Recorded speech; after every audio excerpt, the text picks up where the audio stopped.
Oi, sexto ano, tudo bem? Vamos lá para mais uma revisão? Vamos ver tudo aquilo que vai cair na sua prova. Então, vai ser um pouco mais focado no conteúdo que vai cair da prova, tá? Lembra que a gente viu muita coisa durante o bimestre, mas a prof vai passar aí as coisas que vão cair na sua prova, para a gente focar um pouquinho mais esse estudo, beleza? A gente vai começar lá no seu livro, lá na página 5, 6 e 7. Que a gente fala sobre o vulcanismo, os abalos sísmicos. Vamos focar nessa parte. Então, lembra que lá no vulcanismo a gente tem os vulcões, principalmente, que a gente já sabe por causa do nome, né? Vulcanismo lembra já de vulcão. Então, a gente tem os vulcões que são bem relevantes, né? Porque impactam muito a vida das pessoas que moram perto deles. Vocês lembram como que acontece esses vulcões? Lembra que é o magma que sai por ele. Então, a gente chama de lava quando sai do vulcão, mas é magma que está lá no manto e ele começa a sair pelo vulcão. Lembra desse ponto. Por quê? Porque lá dentro do interior da Terra, que a gente viu as camadas, tem muita pressão. E quando encontra uma parte ali que ele consegue escapar, esse magma, ele vai escapar. E isso é o vulcão, né? É uma parte da crosta que escapa todo o magma. E aí a gente chama de lava e forma o nosso vulcão. Então lembra, o vulcão solta lava, que é o magma, que fica lá no manto, só que quando tem muita pressão ele acaba soltando, né, pelo vulcão, por esse buraquinho que tem na crosta terrestre. Outra coisa, o terremoto. Lembra que a gente falou dos abalos sísmicos, né? O terremoto é esse tremor que acontece nas placas, porque elas estão se deslocando, né? A placa tectônica é a crosta, em pedacinhos. Então, quando ele se mexe ali, acaba ocasionando o terremoto. Lembra disso, né? Isso está na página 5, 6 e 7. Também aparece o tsunami, que é quando acontece o tremor embaixo da água, né? Vai ter o tremor ali de terra, só que em cima dela tem a água. Então, ocasiona as ondas, que são bem grandes e trazem bastante destruição. Vocês lembram aonde que acontece terremotos e vulcões, geralmente? Acontece lá na bordinha da placa tectônica. Muito difícil a gente ter um vulcão, algum abalo forte no meio da placa. Por quê? Porque é lá na borda da placa tectônica que vai acontecer essa movimentação. Então, na borda das placas tectônicas é que acontecem os vulcões e os abalos, né, que a gente chama de terremoto. O próximo conteúdo que vai cair na sua prova é sobre o intemperismo. Lembra que a gente viu o intemperismo bastante, vimos todos os tipos de erosão. E sempre que a prof falou de intemperismo, eu sempre falei de uma palavrinha que é para você lembrar o que significa intemperismo e erosão.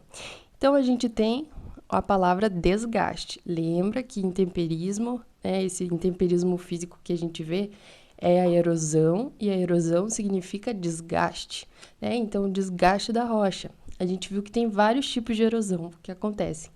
Então, vamos ver na sequência aqui, que está na página 9, 10 e 11, tá? A gente tem a erosão eólica, que é causada pelos ventos. Lembra que a gente viu aquela foto da Vila Velha, né, que tem a taça? Aquilo aconteceu por causa do vento, principalmente, né? Os outros tipos de erosão, quais são? A gente tem o fluvial e o pluvial. Quando a gente está falando de fluvial, é dos rios. Então, não esquece, né? Fluvial é dos rios. Quando acontece essa erosão por causa dos rios, a gente geralmente tem os vales, né, que são formados. A gente também tem a pluvial.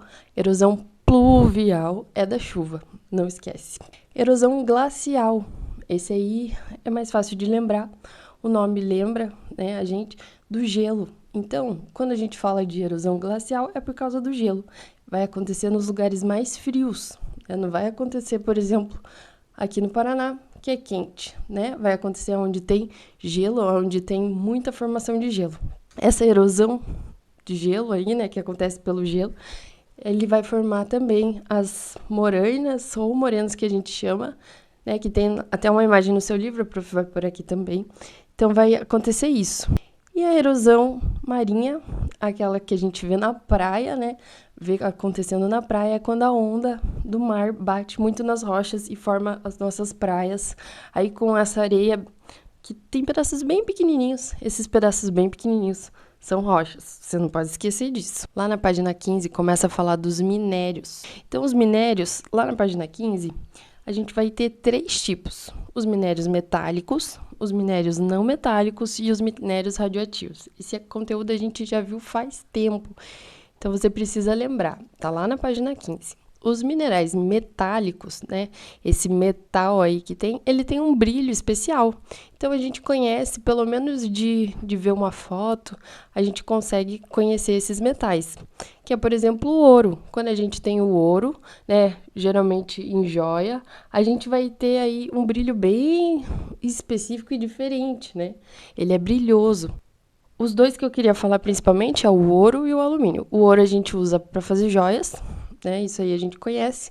Ele está presente em aparelhos eletrônicos, com alguns detalhes aí que é feito com ele, mas também o alumínio a gente tem nas latas, né? E também peças de carro, peças de aparelhos eletrônicos, a gente vai ter o alumínio presente. Então, é muito utilizado hoje em dia. Os minérios não metálicos, esse não vai ter um brilho igual o ouro, né? Vai ter um brilho diferente aí, mas não é muito característico, igual o ouro e a prata que a gente já conhece. Esses minérios não metálicos, a gente tem a argila, areia, o sal, que também aparece. E geralmente esses minérios, eles são utilizados na construção civil, ou seja, na construção de casa, prédios, de shoppings, de loja, né? A construção civil.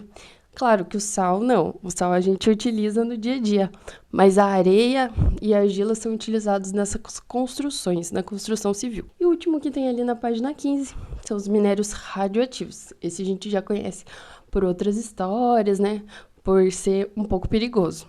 Esses minérios, eles são perigosos, né? Dependendo da quantidade aí vai ser perigoso. E também porque eles emitem energia. É por isso que ele torna eles perigosos. Mas a gente usa eles no dia a dia, quando vai fazer raio-x, tem que usar, porque ele está disponível, o ser humano já sabe usar ele de algumas maneiras que não faça tão mal para nós. Então, ele acaba aparecendo aí no nosso dia a dia, mas ele não é seguro em grande quantidade. Tem que tomar cuidado. Agora, os tipos de relevo, tá? A gente tem esses tipos de relevo na página 19, 21, 22 e 23, que são aqueles relevos que a gente vai falar mais importante que aparece, né, no globo terrestre. Claro que tem os outros tipos de relevo que a gente viu, e a prof vai explicar, mas esses são os 4 tipos mais importantes aí que a gente tem na nossa crosta. Então, o primeiro de todos é as montanhas. As montanhas a gente consegue ver por aí, né? Conhece bem. São aqueles lugares que tem muita altitude, eles são muito altos. Então, essas são as montanhas. Quanto mais alto, né, a partir de 4.000 metros, aí é considerado uma montanha. Então, eles são muito altos. É a parte do relevo mais alto do planeta. Quando a gente tem várias montanhas juntas, muito próximas, a gente chama de cordilheira. A gente tem os planaltos. Os planaltos, lembra do nome que ele tem? Ele já está falando que ele é alto. Ele vai de 300 metros a 4.000 metros. Ele é muito alto. Então, a gente tem uma parte mais plana, geralmente, e também tem essa característica dele ser alto, que já está no nome dele. Dentro do planalto, a gente tem uma classificação que são planaltos basálticos, sedimentares e cristalinos. Está lá na página 22. Quando a gente fala desses planaltos, principalmente pela formação dele, ele vai ter esse nome: planalto basáltico, planalto sedimentar e cristalino. Então, o basáltico, ele é formado por rochas magmáticas, ou seja, rochas do vulcão. Saiu a lava, esfriou a lava, virou um planalto basáltico. Também tem a característica que ele tem a terra avermelhada. Então, as partes do globo que tem a terra mais avermelhada e são planálticas, geralmente são desse magma que saiu em forma de lava aí e virou um solo, né? Virou uma rocha aí que a gente tem no planalto. Planalto sedimentar geralmente é formado por bacias sedimentares, e os planaltos cristalinos são aqueles que apresentam rochas metamórficas, ou seja, que vão mudando, e apresentam irregularidades por causa da erosão. Então, acontece muita erosão, ela acaba ficando toda irregular. E aqui no Brasil a gente tem um exemplo, que é o Planalto Borborema, que está lá no seu livro, na página 22 também. As planícies, que também está na página 22, Elas não são tão altas. Tem esse nome planícies, plano, mas ela não é tão alta e ela pode ser plana ou ondulada. Então, a principal característica dela é que ela é mais baixa do que o planalto e que também ela está perto de água, perto dos rios, né, do leito dos rios e perto do mar também. Então, toda aquela área que a gente tem o mar, uma planície, né? Então, a gente vai ter muita planície, porque o Brasil tem muito mar, então a gente vai ter bastante. A gente também tem depressão. Lembra que depressão são aqueles terrenos mais rebaixados e que em volta, em torno dele, tem elevações, né? Então pode ser em qualquer lugar você pode encontrar uma depressão. Por quê? Porque se tem em volta dele, né, um relevo mais alto e no meio um rebaixamento, essa vai ser a depressão. Isso aí tá na página 23 do seu livro. Então, vamos lá para o relevo submerso. Lá na página 25, você tem o relevo submerso. É aquela imagem que mostra o relevo embaixo do oceano. Então, a gente vai ter vários tipos, né, de relevo ali embaixo do oceano, mas o principal que a gente vai focar hoje é a plataforma continental. Lembra que na plataforma continental a gente tem atividades humanas econômicas. Então, vamos ter essas atividades que geram dinheiro. Então, a pesca. A gente vai ter também as plataformas de exploração, os cruzeiros que fazem as viagens pelo litoral. Ali que vai estar, né, toda essa atividade econômica que a gente tem. Então, é nessa plataforma. Ali é um lugar que a gente tem muita vida marinha, muita biodiversidade e essa atividade econômica. A plataforma continental é o lugar mais raso que a gente vai ter embaixo do oceano. Então, em outros lugares vai ser muito mais profundo. Essa é a parte mais rasinha que a gente vai ter. Então, a plataforma continental tem a característica de ter muita biodiversidade, de ser o lugar que tem essas atividades econômicas, né? Que é a pesca, o turismo, a exploração de petróleo. E também a gente vai ter o lugar mais raso. Na página 27, a gente vai ter aí o relevo litorâneo. Então, na página 26, você tem uma imagem desse relevo litorâneo que tem várias formas. Na página 27 e 28, a gente tem todos os exemplos, mas o que a gente vai focar hoje é na enseada, na baía e na península, que está lá na página 27. Então, a enseada é aquele relevo que tem formato de arco, é um pouco mais aberto. Quando a gente fala da baía, é mais em formato de U, é um pouco mais fechado. E tem o formato de ferradura também, que a gente pode falar. Então, a baía tem formato de U e de ferradura, que é isso aqui, que eu vou pôr aqui em algum lugar, para você lembrar como que é o formato dele. E a península é aquela continuação do continente que a gente tem, só que vai estar o mar em volta dessa parte do relevo. Então, a gente vai ter o mar em volta de uma partezinha que sai do continente, mas ainda está ligado nele. Aí a gente chama de península. E o último tópico dessa revisão para nossa prova bimestral é o solo. O solo demora muito tempo para se formar, é bem lenta a formação do solo, porque a erosão faz parte da formação do solo. Então, vai demorar muito tempo. A gente já viu que o processo de erosão demora muito tempo.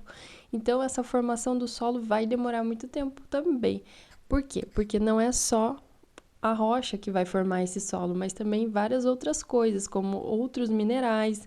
Vai ter também a presença da água, do ar, de restos de animais vivos, que nem a minhoca, por exemplo, de restos de plantas, né, vegetais. Então, a gente vai ter vários organismos vivos também compondo o nosso solo. Para fechar, a última coisa que você tem que lembrar é que o solo ele é dividido em camadas. A gente consegue ver quando tem algumas imagens dos solos, e no seu livro tem uma ilustração, que ele tem camadas. Só que a gente não chama isso de camadas, a gente chama de horizontes. Então, aquelas partes com cores diferentes, que vai separando o solo, ele tem o nome de horizontes. Espero que essa revisão tenha te ajudado, que você estude bastante, tire uma nota boa e que no final do bimestre dê tudo certo. Vê aí várias vezes a revisão, se precisar de alguma ajuda, me chama, me procura no colégio, estude bastante e boa prova.